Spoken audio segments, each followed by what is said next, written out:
Hello my lovelies, how are you all. तर काल महाशिवरात्री होती, त्यानिमित्ताने हेअर वॉश केलेला आणि मग स्वयंपाकाची तयारी सुरुवात केली.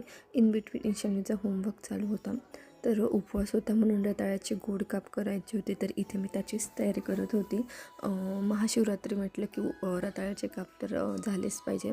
आणि मग नंतर इथे खिचडीची तयारी करायची होती, तर त्यासाठी मी बटाटे टाकले. ईशान्यची फ्रेंड खेळायला आलेली, तर त्या दोघे मस्तपैकी विंडोमध्ये बसून छान त्यांचा टाईम एन्जॉय करत होता. आणि म्हटलं आज सुट्टीही होती तर मंदिरात जाऊन यात. तर इथे मी महादेवाच्या मंदिरात जायला निघालेली. मंदिरात जाऊन खरंच खूप प्रसन्न वाटलं. हे माझ्या एरियातले महादेवाचं मंदिर आहे, त्याच्यासमोरच देवीचं आणि गणपतीचंही मंदिर आहे. मंदिरात छान भजन कीर्तन चालू होतं, तर एक वेगळ्याच वाईब्स येत होत्यात. आणि नॉर्मली मंदिरात जायला जमत नव्हतं, तर म्हटलं महाशिवरात्री तर जायलाच पाहिजे.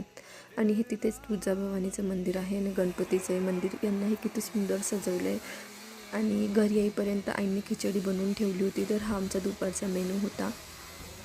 नंतर मग खिचडी खाऊन मस्त झोप काढली आणि इथे झाली संध्याकाळी मी फ्रेंच फ्राईज करायचं ठरवलेलं. तर इथे मी फ्रेंच फ्राईजची तयारी करत होती. फ्रेंच फ्राईज मस्त झाले होते आणि ईशान्य फ्रेंच फ्राईज बघून तर खूपच खुश झालेली. नंतर मग आम्ही फ्राय शेंगदाणेही केले, त्यावर तिखट मीठ टाकून खायचे, कारण उपवासाचं खाऊन खूप हे होतं. सो ही माझी संध्याकाळची प्लेट होती. So thank you for watching this vlog. Bye.